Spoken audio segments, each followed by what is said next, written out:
Pertanyaan selanjutnya datang dari Dedi. Di dalam Bilangan 23 ayat yang ke-19 dikatakan bahwa Allah tidak menyesal.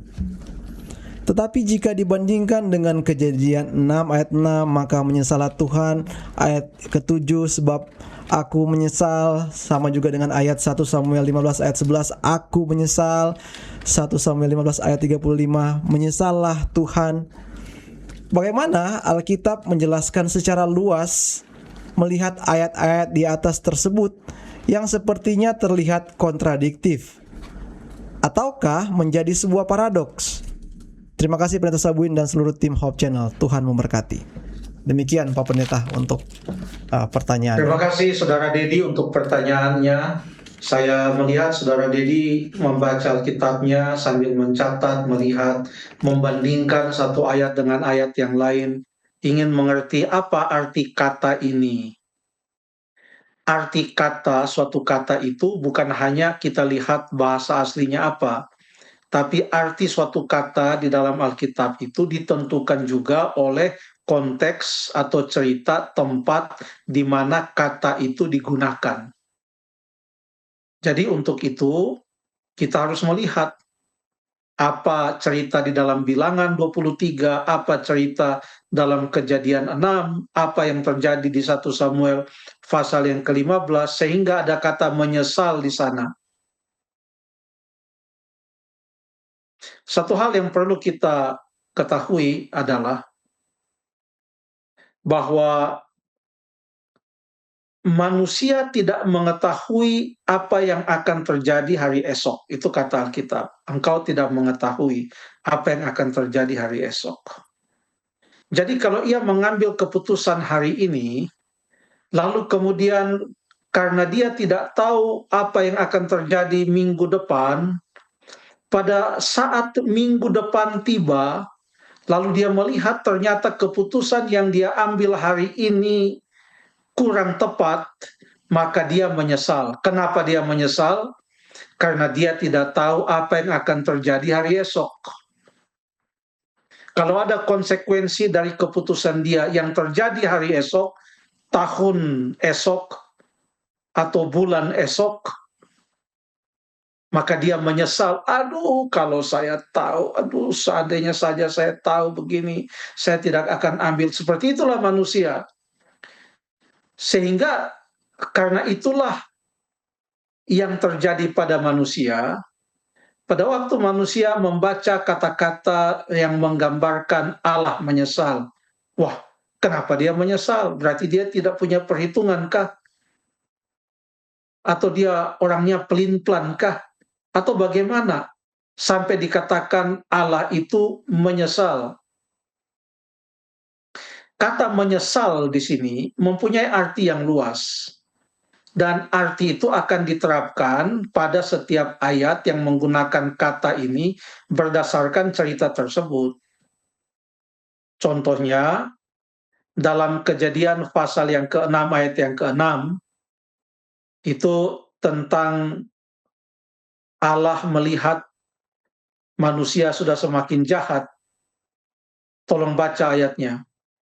Kejadian 6 ayat yang ke-6. Baik, saya baca Pendeta Kejadian 6 ayat 6.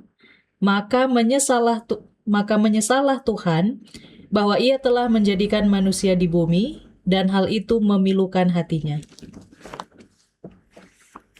Terima kasih. Apakah Allah tidak mengetahui masa yang akan datang? Oh, dia tahu bahwa akan ada dosa. Itulah sebabnya rencana keselamatan sudah ada, bahkan sebelum dunia ini diciptakan.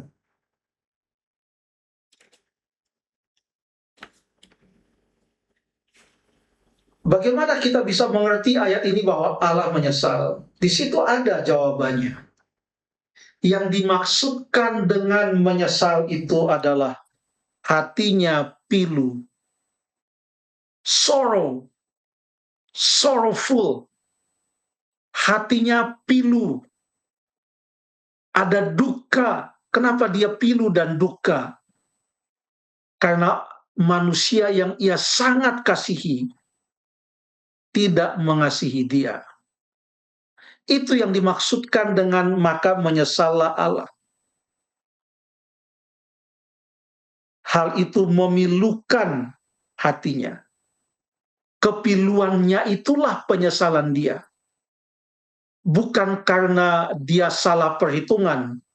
Dia menciptakan manusia sudah dengan segala kemungkinan resiko yang akan terjadi. Bahkan dia sudah tahu apa yang akan terjadi. Semua rencana keselamatan telah dipersiapkan.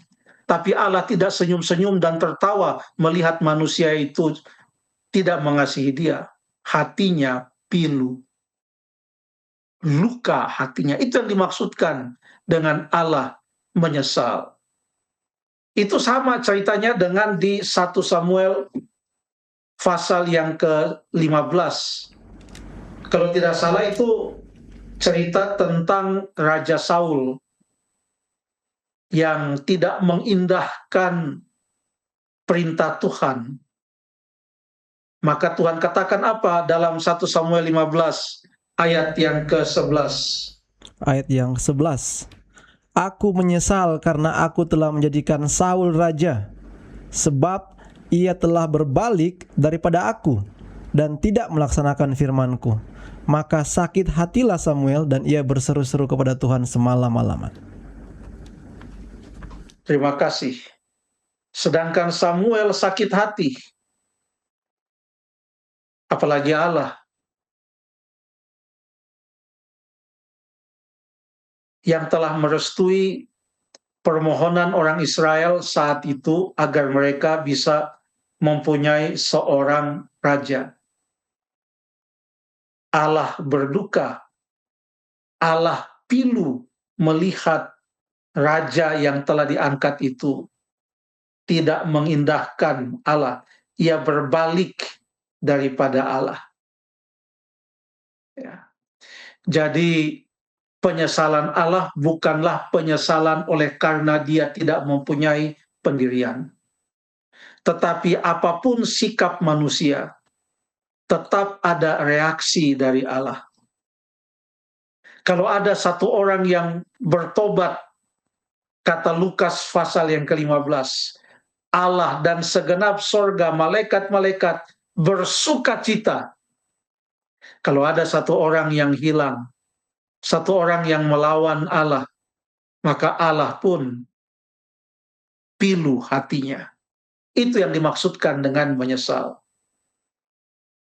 Dengan demikian Bilangan 23 ayat yang ke-19. Ini kata-kata yang ditaruh Allah pada mulut Bileam, yang disewa, disogok, dibayar oleh Raja Balak untuk mengutuk orang Israel. Tetapi yang keluar adalah kata-kata berkat. Dia menggambarkan Allah dalam ayat yang ke-19. Tolong dibaca. Bilangan 23 ayat 19, Allah bukanlah manusia, sehingga ia berdusta, bukan anak manusia sehingga ia menyesal. Masakan ia berfirman dan tidak melakukannya, atau berbicara dan tidak menepatinya? Terima kasih.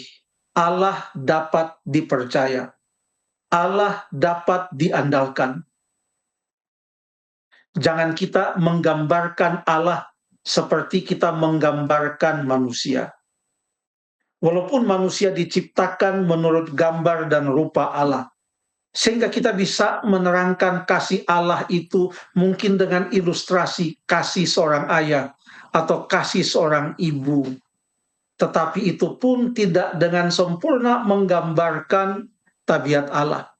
Jadi jangan menggambarkan Allah menyesal menggunakan manusia menyesal. Tidak bisa. Kenapa? Karena ayat itu mengatakan Allah bukanlah manusia.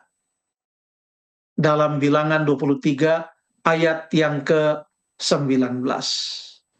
Kalau ia digambarkan menyesal, itu karena dia pilu kalau itu adalah reaksi terhadap orang yang memberontak terhadap dia.